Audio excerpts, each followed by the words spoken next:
We wouldn't be able to take anything else, I'm pretty sure. Oh, man. Okay, hold on. Let's see. Kill your monarch so I can be the monarch. Yeah, exactly. Frankfurt will go up by 24. If Frankfurt is going up by 24, we can do some math here, right? Frankfurt is at 27. But other places are going to go up around that same 24. So then what about if we take... Could we do all three? Let's see. I think we can just look at it here, yeah. Yeah, we can't do that. But getting Milan as a vassal, that'd be really good, right? Milan would be a long-term vassal that we could hang on to for like the whole game. Shit, dude. I always fall into the trap of getting too many vassals, though, and then they get uppity and yeah.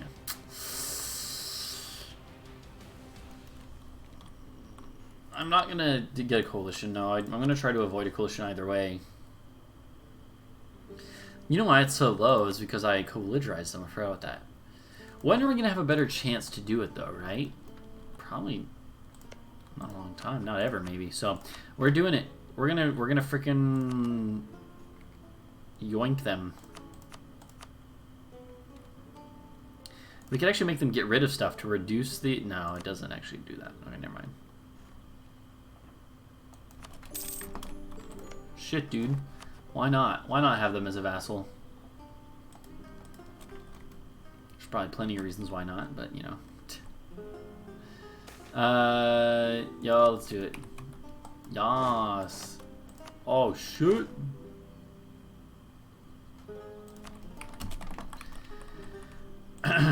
Okay, that's cool, though. Look at that. That definitely bumped up our strength a bit. And we have cores that we can get back. That's the best part, right? We can get them even bigger without having to put too much into it.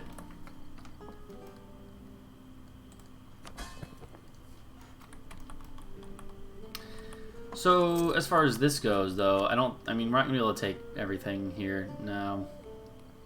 Can we even take one? We could take one. We could do that, right? What we'll do is we'll wait a year. I don't even care if we'll...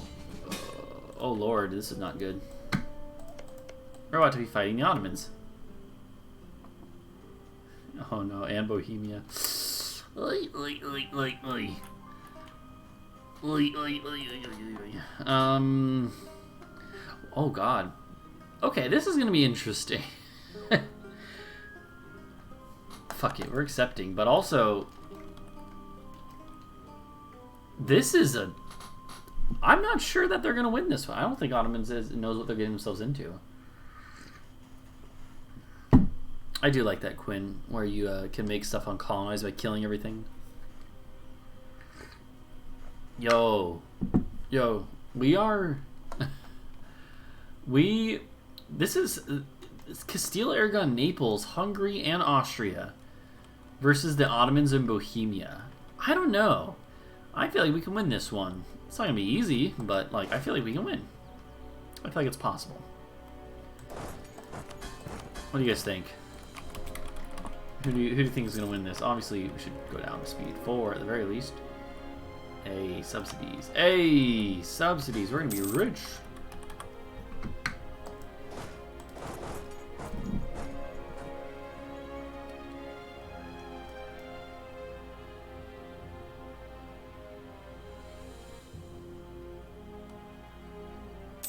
Got a 3-star general rearing to go.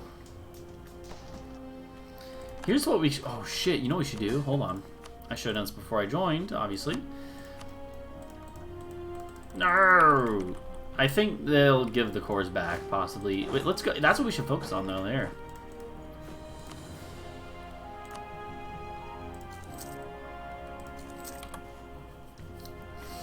Yes, the Bohemians are the ones I'm worried about, obviously. The Ottomans are not near us.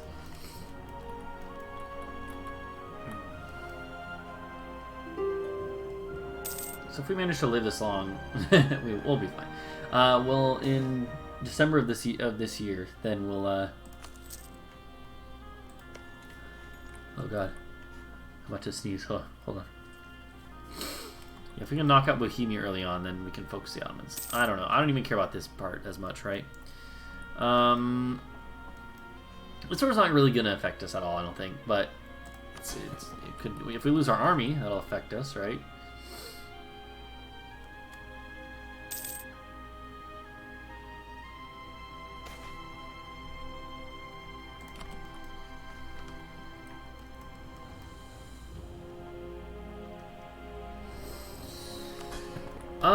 But yeah, I think if we could get our cores back for Saxony, this is gonna be wonderful for us. That's a big army. It's a big ass army, dude. Where the fuck is that going? I don't like that. I don't like that army. It's a big army.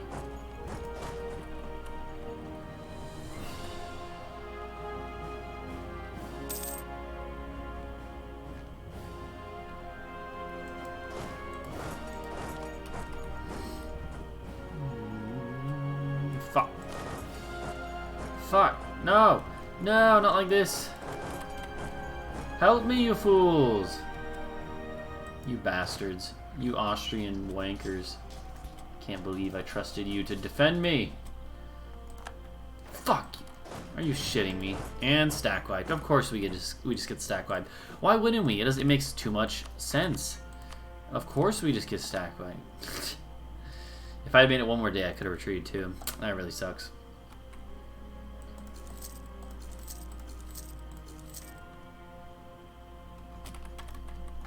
Fuck, dude.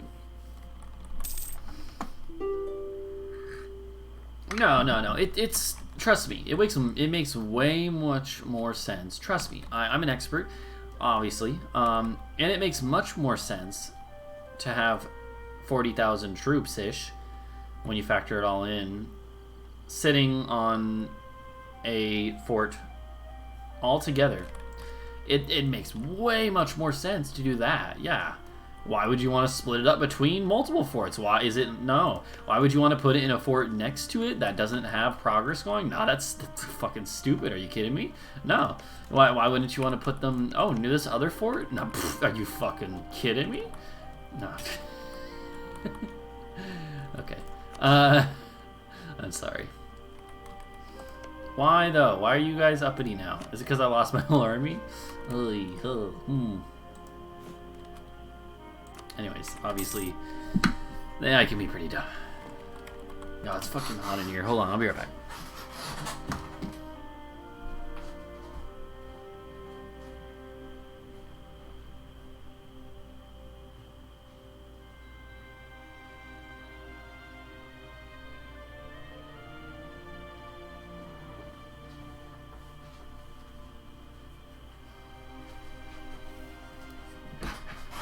Oy. Oh.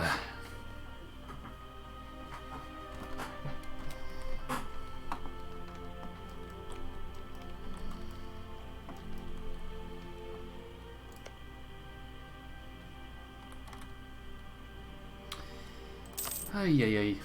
Well, screw you guys then. Oh, sure, you're not going to help me? So let's screw you. That's fine.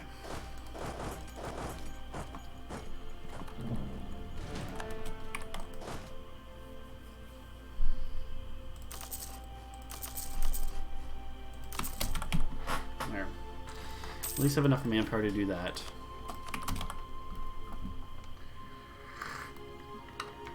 Oh, eesh. That's glad to know that Castile and Aragon have been helping as much as they possibly can.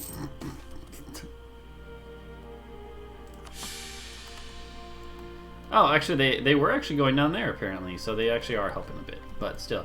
Oh yeah, there's Aragon. There's Aragon. There's Aragon just sitting here. Just sitting. Okay, there they go.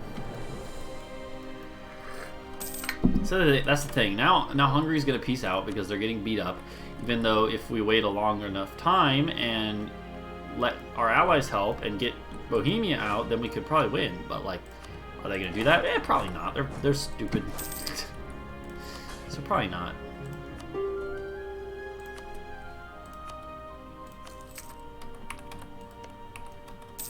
You're gonna go to sleep? Yeah, yeah. Thanks for hanging out, Wall Rider. Thank you for finally convincing me to do these. To check out some mods.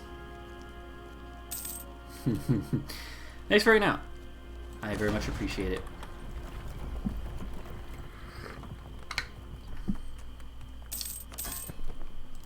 Okay.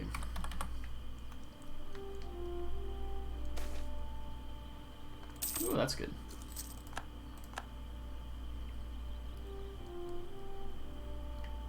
Why though? Castile's finally made it, yo! Yes. Yes. Oh god, I waited longer than I even meant to for the whole Palatinate thing. But we still don't have Call for Peace, so why not? Oh fuck. That's a big army. No, please don't come attack me. Please don't come attack me. Let me get this fort, please. See, I might actually separate peace out of this war.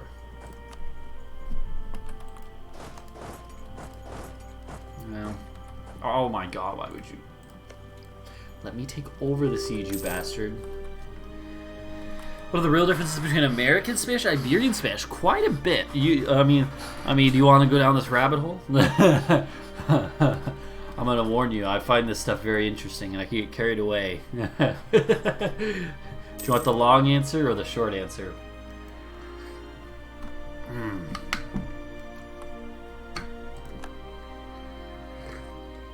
The short answer.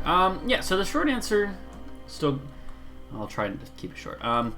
There's actually basically there's oh man, I wish I remember the name of the study. I've been taking a sociolinguistics course this semester actually, so it's fairly fresh on my mind, and I already knew a good bit from other classes I've taken. There's generally like a few different sort of things that have a lot of variation across the Spanish-speaking world that are used to basically kind of classify the different varieties of Spanish that exist in the world. So it's like, oh, there's, for instance, I'm not going to go through all that. There's three main factors, and one of them is the elision, or like the, I don't know, that's elision is the word in Spanish, but I don't know what the word even is in English. Elision, I guess, or like the elimination of S's at the end of syllables. Okay, pause for affirmation. So like lots of words. So like some Spanish speakers will not pronounce an S at the end of a word. So like, so for instance, any plurals lots of times will be said like let's just say, so casas. So the plural of casa, house, casas, might be pronounced casa. Which doesn't sound any different than the singular, right? But you can always tell from context, and especially like the articles. So if you say la casa, then I don't know. I can't really do it very well, actually, because I don't really speak Spanish like that, but that's one example.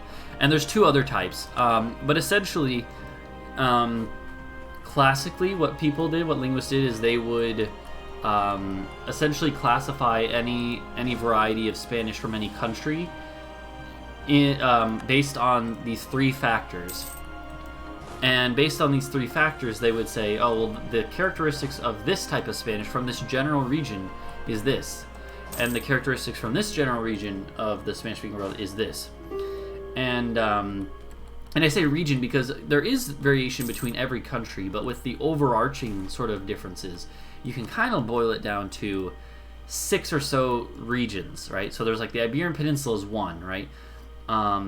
Then the Caribbean is another sort of large region that has a lot of stuff that you could say it has more in common with each other within countries, right? Like between the Dominican Republic and Cuba and Puerto Rico, there's more in common than say with like Argentina, for instance. But obviously all of them have some stuff in common, and it's like a spectrum more than anything else. And so you could say, there's the Caribbean, there's Spain, there's sort of Mexico and Central America. Then there's what's considered, it's called the Andine region, the Andes basically, Peru, Ecuador, Bolivia, a little bit of Chile.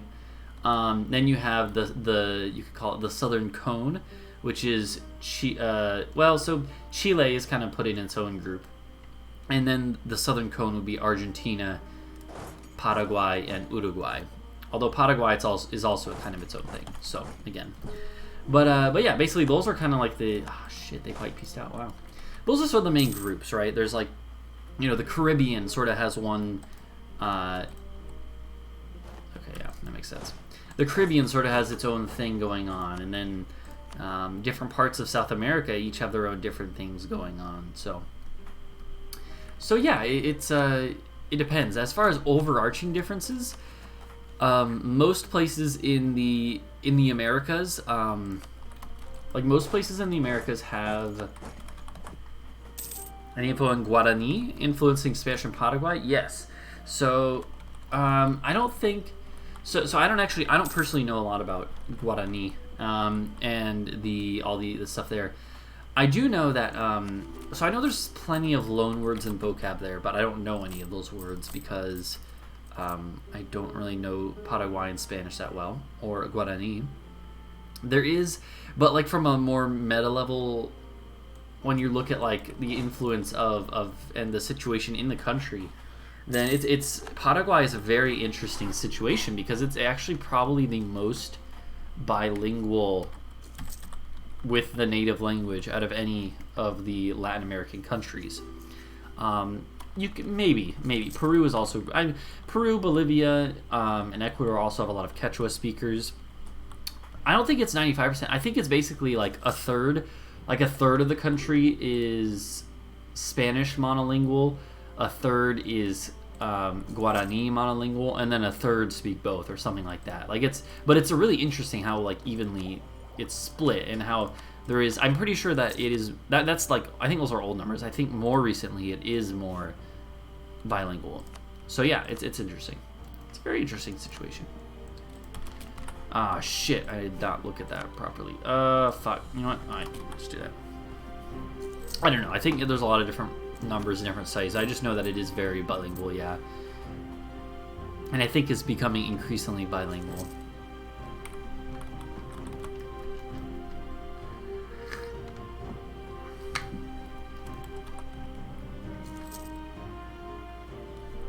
They named a province after President Rutherford B. Hayes. Really? Huh. Oh shit, another year went by. I didn't even notice. I'm so bad at this game. I think I'll risk a coalition here. Why not? Why not, boys?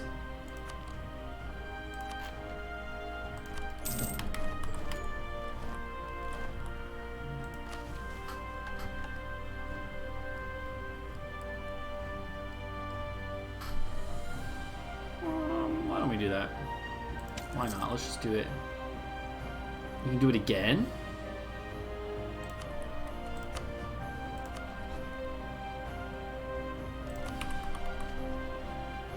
Helped them in a peace deal. Okay. Huh. I did not mean to click that, but it actually is okay. I had to hit that button. But yeah, so in broad strokes, every country, and even within countries within Latin America, has variation, right? But in broad strokes, there's like a few major sort of regions, like, the Southern Cone, like Argentina and Uruguay are kind of their own thing. And then, Peru and Bolivia and Ecuador have some stuff in common. And then, there are a lot of differences and variation within stuff, but it's, in general, those are sort of the big stuff. Yeah, that's called, I think that's, yeah, that war, Cleves is preparing to attack me. Yo, we're fucked. How are this many people joining? This is bullshit. This is bullshit. I mean, I knew this was a risk, right?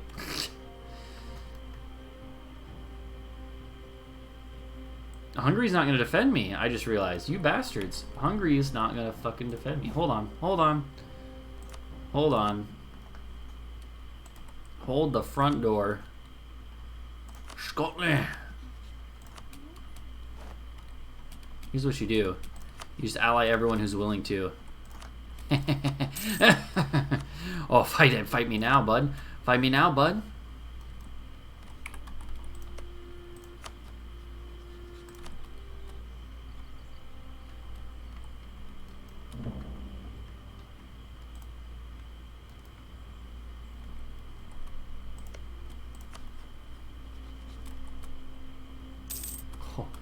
Oh, your side of the coalition keeps bigger, but so does mine. Oh, you fools. You sorry-ass fools. Thinking you could stop me. Oh, fuck. I forgot. I need to switch to Protestant. Or I should.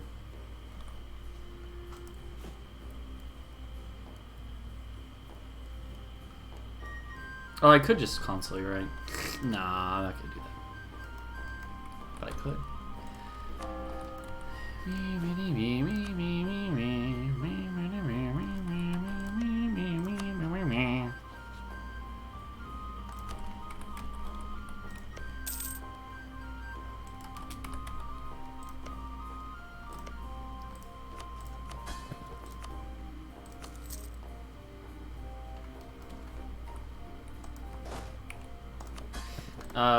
We should probably put up our maintenance, huh? Just in case.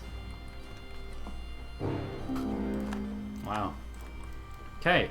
They've declared, which is, yeah, it's unfortunate that my army is still...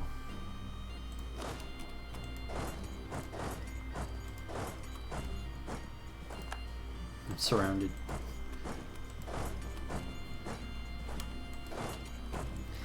Okay. Well then. I don't know. Nah, it's good, Quinn. That's fine. We'll win this on our own.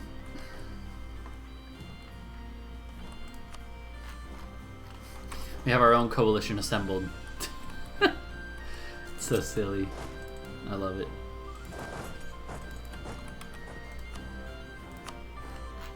No one to peace out separately either, so we're just gonna have to fight them all. Why though? Liège, what the fuck is your problem? Are you fucking kidding me? You idiot. You actual fool. Run! Run!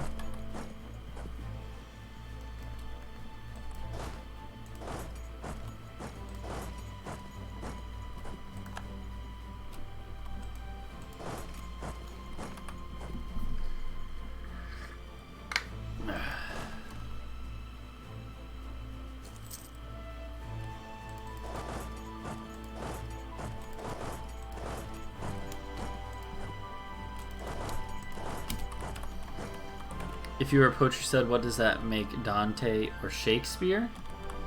I don't know. They're not nearly as studly as me. Did you know that in Spanish-speaking countries, lots of times Shakespeare's name is pronounced Shakespeare? Not even joking. It's pronounced Shakespeare.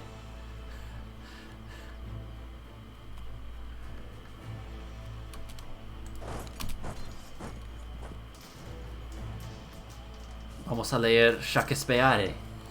It's pretty good. Anyways, it's just silly. Oh, actually, we'll do that this time.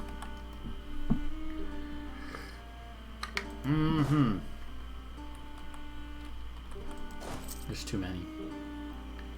There's too many. I can't do it. For mispronouncing Yamo when learning Spanish? Yeah.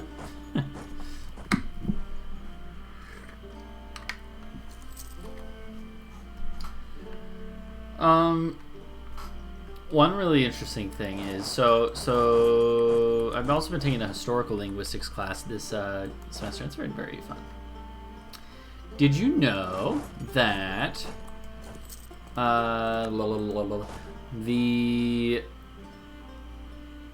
I'm pretty sure, I think, okay. Excuse me. So Yamar, I believe, comes from like Latin clamare, I think, or it's something like that. I don't remember the Latin root, but essentially it used to be a CL combo, and in Spanish, a lot of combinations of a lot of consonant clusters that have L in them. So CL, PL, CL and PL are the only ones I remember. I think there's one or two more. A lot of those switched to be just a double L, a y. Instead of cl, it became y. That's why keys in Spanish, the word for keys is llaves.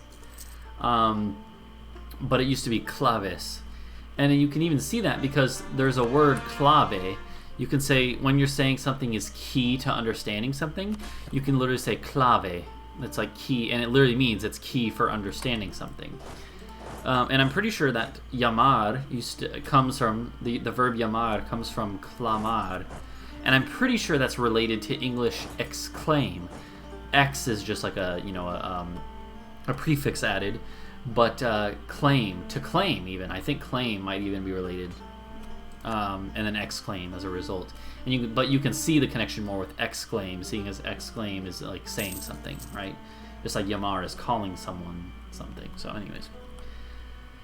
That's like a lot of people, when you're learning Spanish, you don't necessarily learn like the origin of, for instance, the verb hablar, which means to talk, right? To speak. So hablar comes from Latin fabulare. Fabulare, meaning as in to tell a fable. Fabular, or to fabulate. That doesn't really exist in English, right? But fabular is to tell a fable, or to tell a tale, just in general, right? And eventually it's the meaning of the word extended to meaning just to talk or to tell something in general. I'm getting closer. And then through sound change, it became hablar. So fabulare became fablar, already sounding more similar. And in Spanish underwent a change that many other languages actually have gone through or are going through, such as Japanese, where Fs lots of times begin to be pronounced like H's, and then in Spanish that led to them then disappearing, because H's were in a position where some were pronounced and some weren't.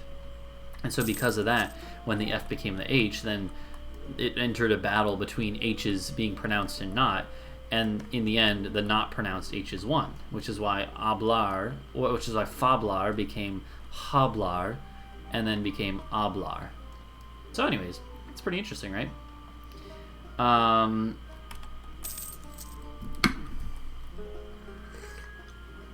I find stuff like that really fascinating.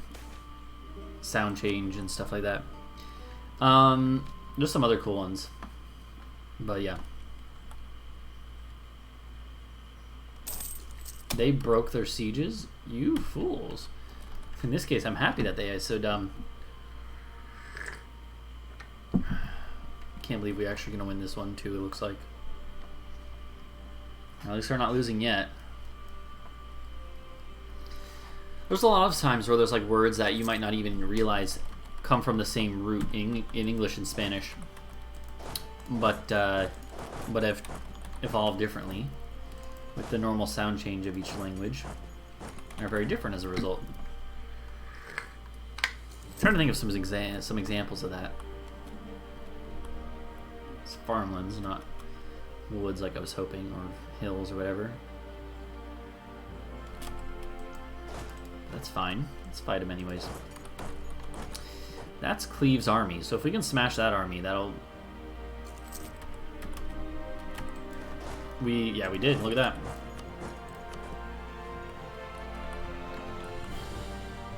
When Spanish words are spelled the exact same way as in English, what the heck is going on? What do you mean? Most of the time it's because of a process. Oh shit! See, now I'm blanking on the vocab, the terminology. It deals with morphology.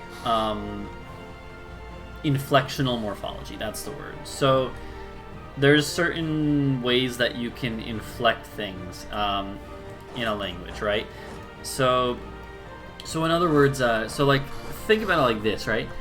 I gotta think of a word that'll work, like a verb or something. If you have the verb, no, let's think about an adjective.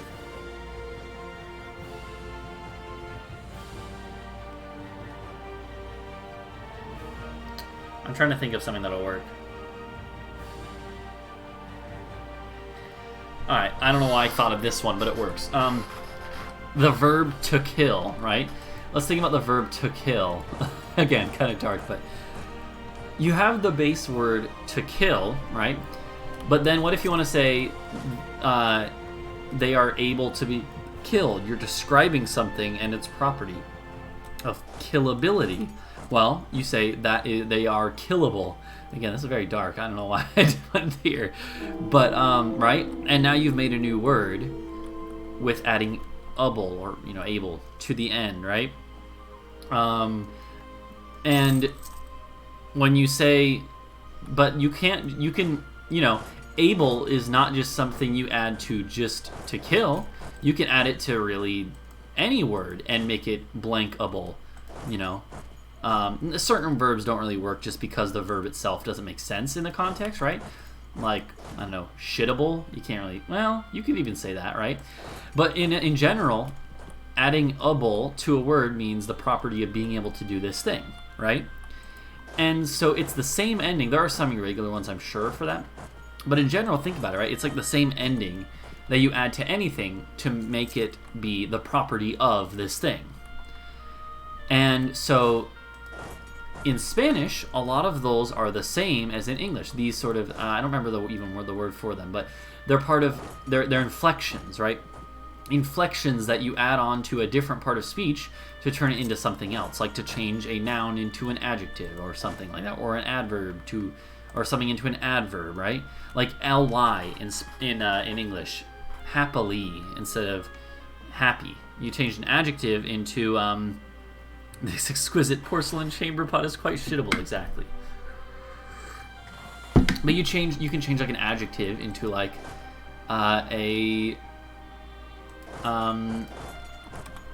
into an adverb, for instance. And I think we're just gonna peace out here. Screw this war. So yeah, there's and so the thing is, right? So like a lot of those things that you add to words to modify their part of speech were parts of come from Latin. And so then they transferred all the way into English from Latin or from French. And for that reason, now they're the same as Spanish by coincidence, because Spanish also evolved and took them from Latin. And because they are sort of a class of thing, not just a specific word, it's a class of, or it's a type of change you make to words, then it ends up being that lots of words have the same patterns with that. So yeah, that's basically, I think that, hopefully that's a good layman's explanation of that. Get rid of some of these freaking alliances, dude.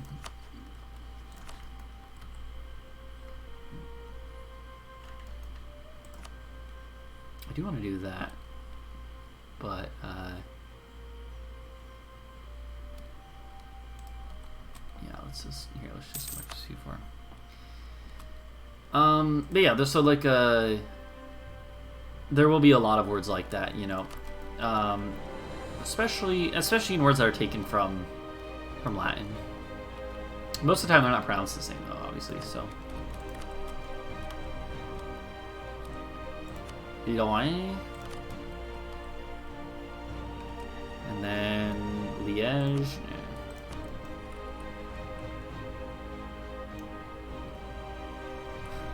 Now for the question of some most native speakers, that is an interesting name. That would be Íñigo Ortiz de Retes. Íñigo Ortiz de Retes. Depending on your where you're from, it might be different, but it'd be something like that.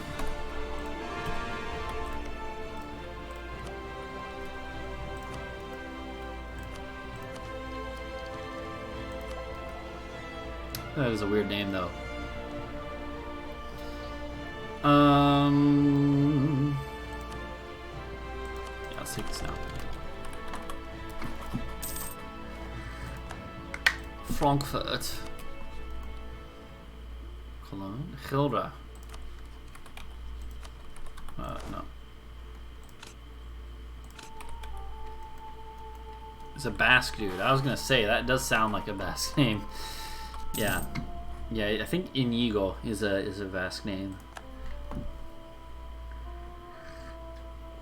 And Retes, that also sounds like it could be a Basque place. I don't know much about Basque. I know like a few words in Basque. I know how to say Euskera. That's the word for Basque in Basque. And then I can say Euskadi, I think is the name of Basque country in Basque. And then I can say Eta, which means and. I know 3 words, and one of them is and. One of them is fucking and. Anyways, I really want to learn more Basque, but I think it's also, I don't know. It also would be difficult. Seeing as I don't know any Basque speakers.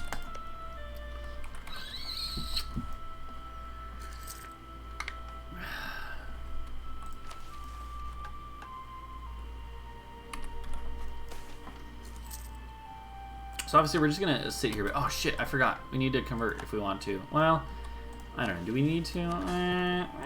Yeah, we should. Let's do it. Allies on subject countries, and then we're gonna do it. Convert. Yas. Oh no! Oh no! We got our reform removed. Rip. Yes. So well, okay. So the names that come from the Germans. Hold on. Let me think about this real quick. We got rid of it doesn't let us do this one. No, that one was good.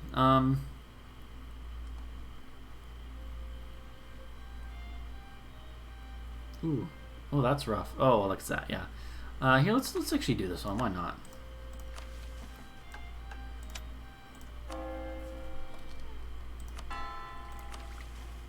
Religious awakening, yes.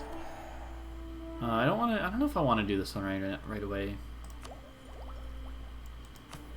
Why not? Let's just do it now.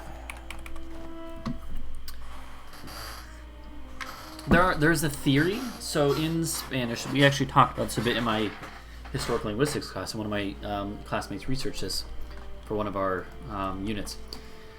That what's left to form Rhineland? Actually, a good bit. We need this, and this. We need 3 provinces, and I think we also might need Frankfurt. I think actually. Yeah, we're a good ways off. Especially because Frankfurt is a free city. We just fought a coalition war again, wisely chosen, our second one. But we're getting stronger, so it's fine. Oh, fuck, Hungary. It's gonna go to fucking Austria. Come on, let's be real. Well, the problem is that Frankfurt will be defended by Austria, even if we have a claim in everything, because they are a free city.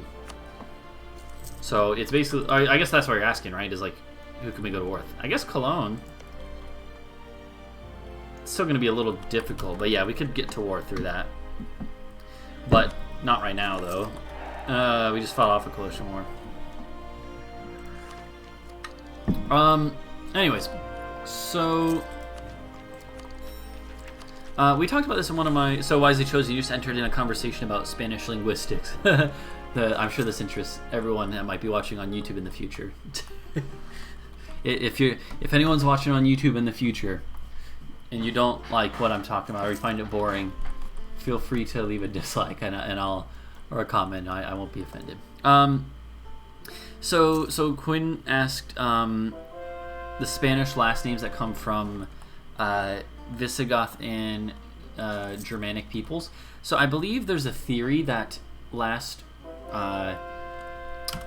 names that end with EZ, so like Rodriguez, Hernandez, that ending, like, so a lot of those names probably evolved later, but the theory is that the EZ ending, at least, is a holdover from Visigothic influence.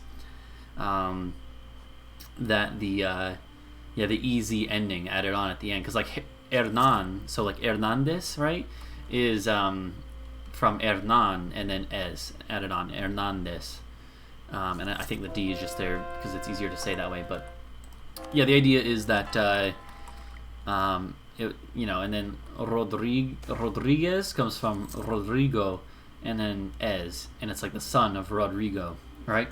It's somewhat patronymic, although it lost that value soon after.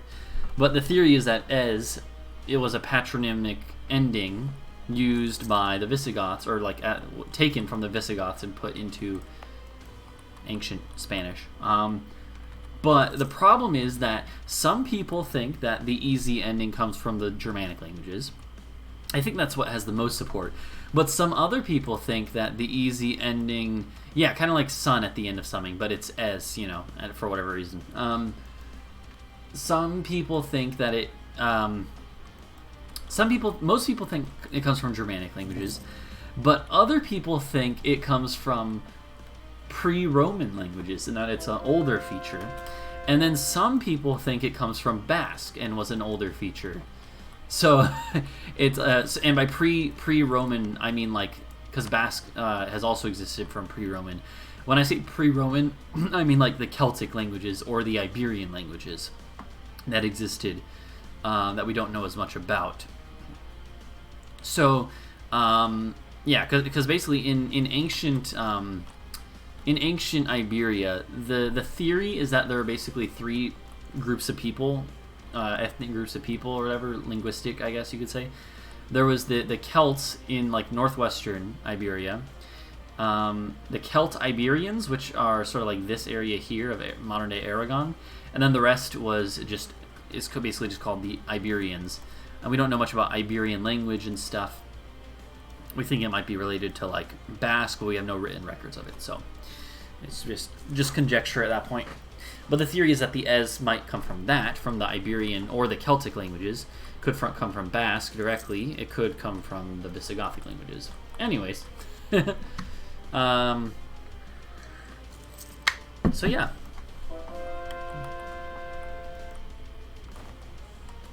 Well, we're converted now, so that's nice. I'm not going to convert that. It'll convert it eventually. Oh, if they get converted, does that revoke their... Does that revoke free city status if you get converted? I mean,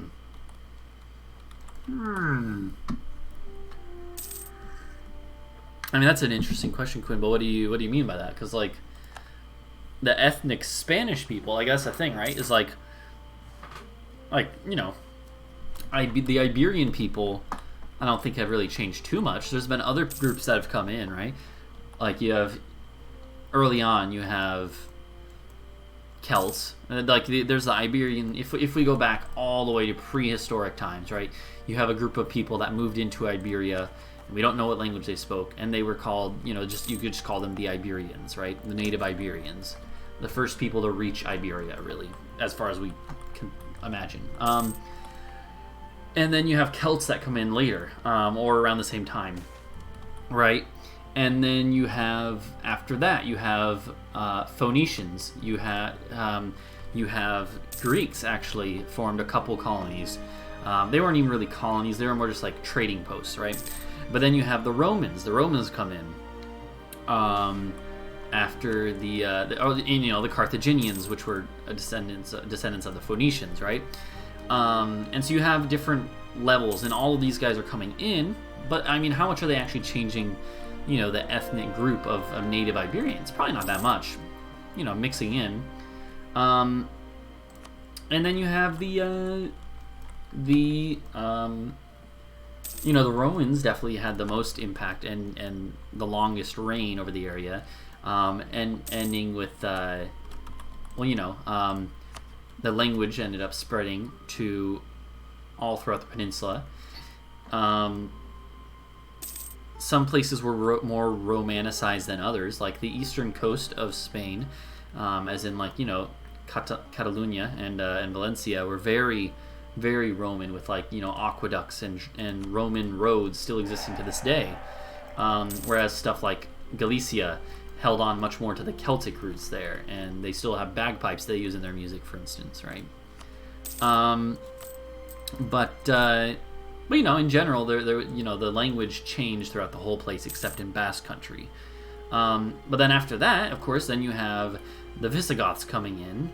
Once the Roman Empire started collapsing, you had Visigoths coming in, and a couple other groups. The Suebi coming in, another Germanic group from, I think, Swabia, actually, which is where Suebi is related to. Anyways, and then after that, you had Arabic and Maghrebi people. I can't pronounce that word. I can pronounce Maghreb. I can't pronounce Maghrebi people, right? And Arabic people coming in, and they left an influence. You had Jews in most of the peninsula for a long time, for thousands of years, until they were expelled, right? So, but as in becoming distinct from post-Roman Iberians, that's the thing. I don't even think you could even say that. I think it's more like, I think that basically the Romans integrated with the Spaniards more than anything else, with the Iberians.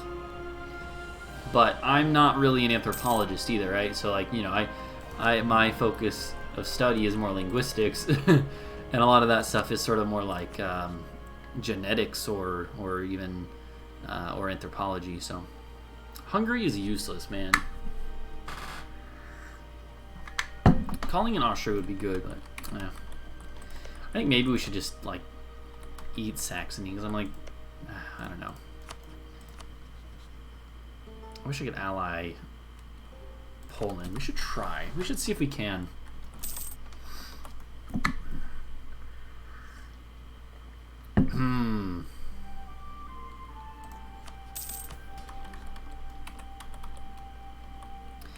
So we want to just slowly whittle away at this stuff. I think Cologne might be our next best option here.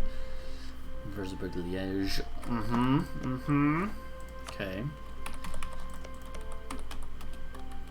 Oh, an aspect of faith. Nice. Nice. Manpower recovery speed. Let's do idea cost, actually. We're about to get more idea cost down, too. Do that. And that lets me do this, which is tech cost down. Look at that. We're going to start having so much points, boys. Now, why in modern Spanish do they call Germany Alemania? I think it's because... Yeah, because, well, in French, it's also like Allemand, right? Or something like that. With a GNE at the end. But I think in both of those, it might be coming from French, but I think in both cases it's because I don't think it's I don't necessarily think it's Alemanni. It might just be the general fact that a lot of Germany was called just Alemanni, or like the land of the Alemanni or something, and then that kind of transmitted to either Latin or French, and then to Spanish. I don't know. I'm not sure about that, actually. It's interesting because, right, in like in Italian it's still Germania, right? Germania, but it's Alemania. So yeah. Tolerance for hair. Yeah, we don't really need that because we have plenty of. We can probably convert stuff anyways. So.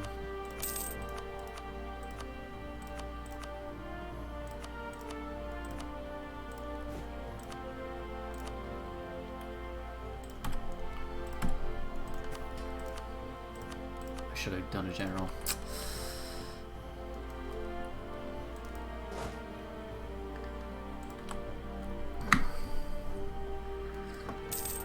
Let's see.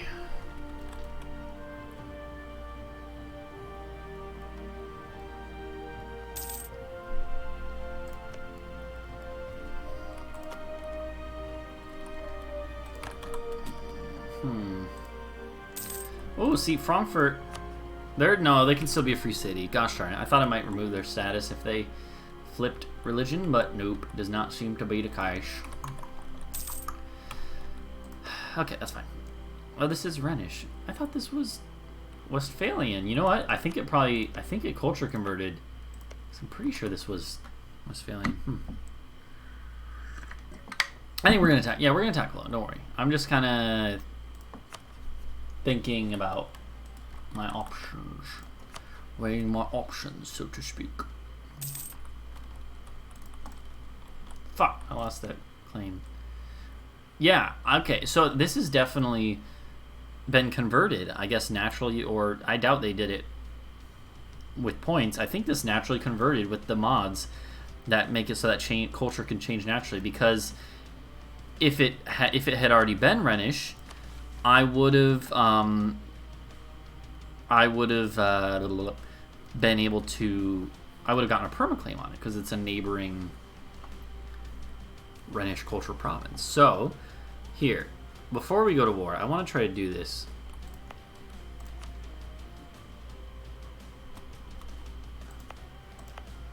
Do we have any? Hold on. Isn't there a prosperity thing you can do? I thought there was. Is there any way we can get? How do you get prosperity? The stability is positive. There's no devastation in the state.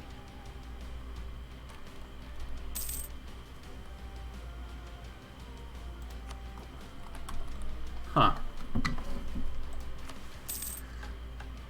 How do you... all owned provinces, devastation is less than 0. So we need to get in this state some stability is positive. There's no devastation. Devastation in... Hold on. Okay, hold on. There's devastation in Heidelberg. How do I look at just Heidelberg? Heidelberg. How do you look at... Here it is. Oh gosh, I always have trouble finding this thing. How do you get rid of devastation? Is there a way to, like, can you develop it? Will I get rid of it? Because I don't want to wait 25 months. That's actually not 26 months. That's not that bad, though. Deving reduces it. But I am behind on shit, aren't I? But I really want to. And it's very cheap. Ooh, here we go. Devastation -8. Oh shit, let's do it. Just one. Yeah, there you go. Boom. That was easy. Never mind.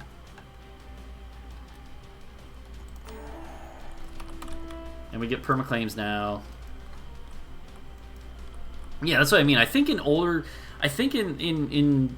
older times, Germany was called Alemannia and stuff, or parts of Germany were called Alemannia by more than just the Alemanni tribe, right? I know the Alemanni was a tribe, but I'm pretty sure it was a larger cultural name used as well. Again, though, I'm obviously not an expert, but I did, yeah, know something about that. Helra is actually, I mean, all these guys are actually not too bad. Oh, you're a free city. Let's see.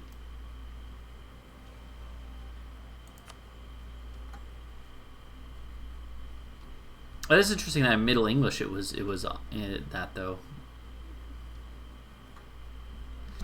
Let's see. They're not gonna join me. Why were they gonna join me against you then? No, they weren't. Am I going crazy? I thought they would. Am I going crazy? This is gonna be a little difficult. How do we do this, right? Augsburg. I think this one's easier than the Frankfurt one. It's probably more workable, I guess, expansion-wise. So, yeah.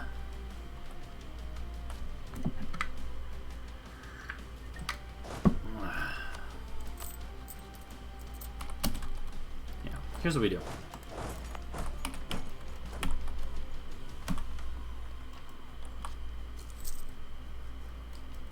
What we'll do is we'll bum rush Aachen and Cleves. Cleve, actually. It's actually French. It's pronounced Cleve. No, obviously not. Oh, I should have taken the procedure. That's fine. It's actually okay. It's not a big deal.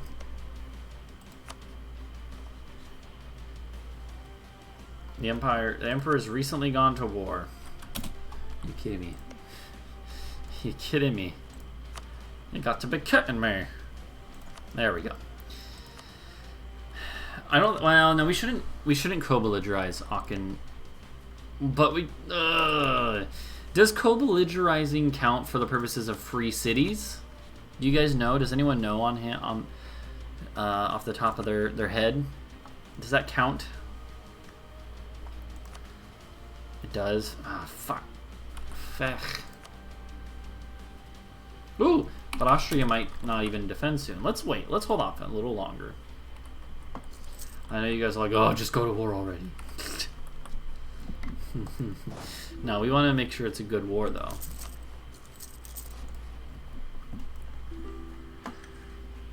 I'm pretty sure it does, too.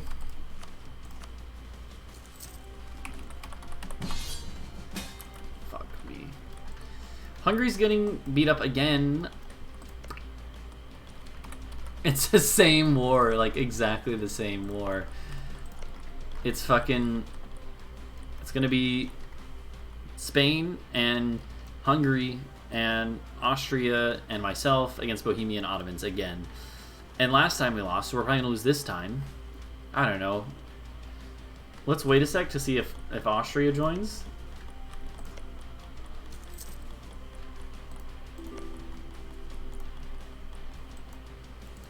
If Austria doesn't join, I'm not joining. You kidding me?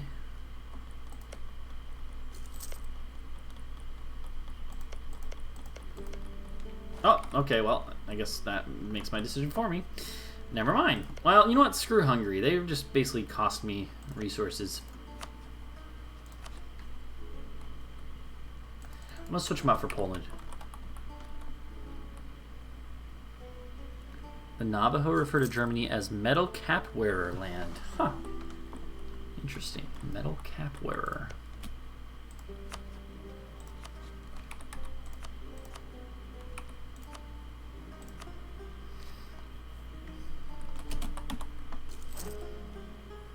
There's so much aggressive expansion. Sucks.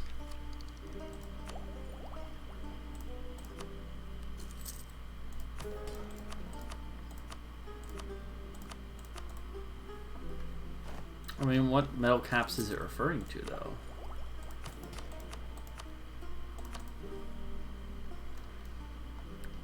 It's like the hat that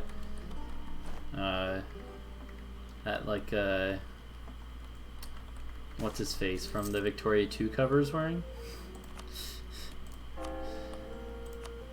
Or the medieval German armor? Yeah, maybe that.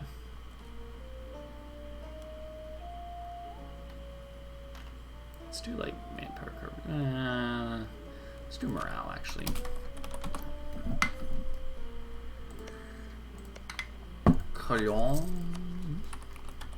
Collagen? What? Here's the question though. Could I just do this war on my own and maybe get it to work? Also, Austria's capital is occupied? We should just wait and see if they will get beat up enough. And meanwhile, see if we can ally Poland.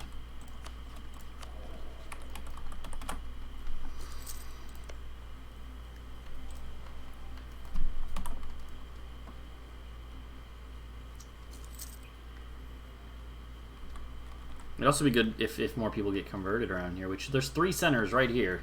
Should happen soon. Saxony got one. That's so good. I should force Milan. Nah, not right now.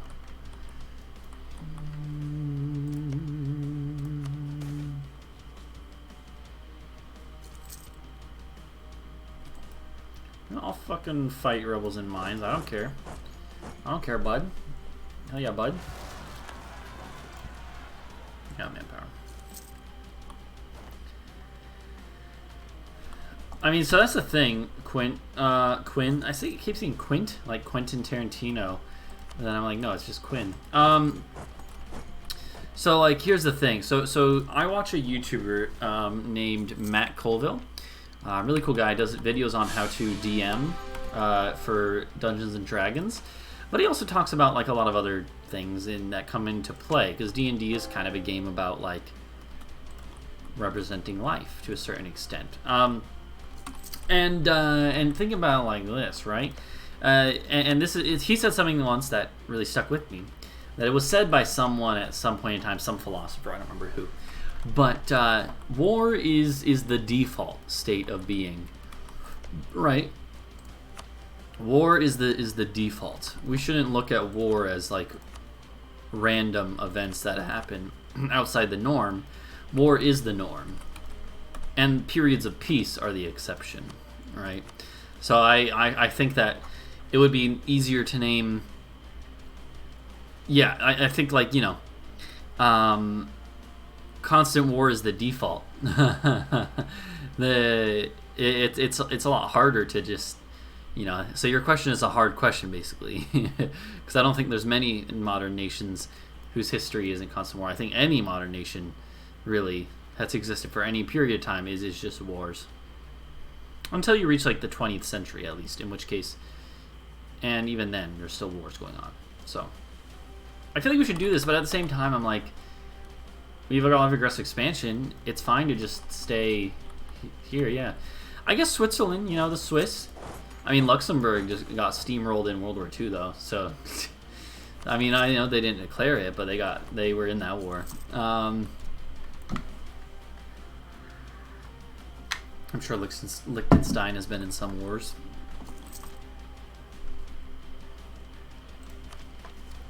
Was Liechtenstein in either World War? I actually have no idea.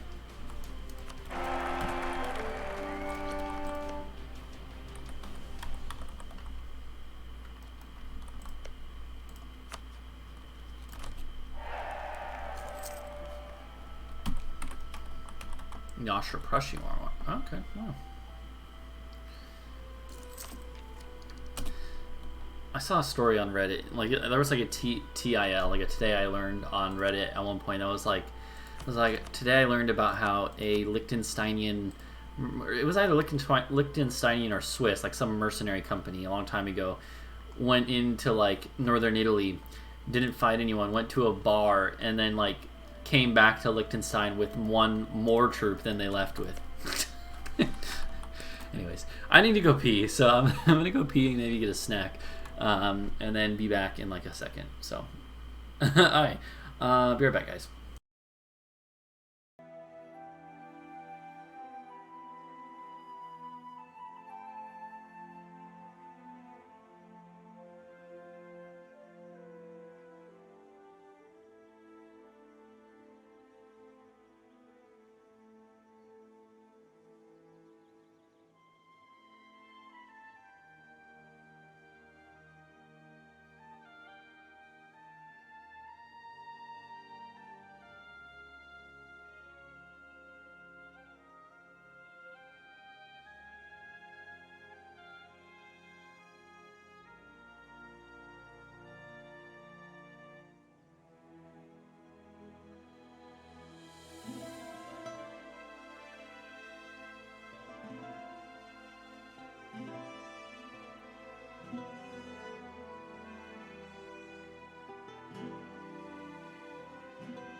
I'm back.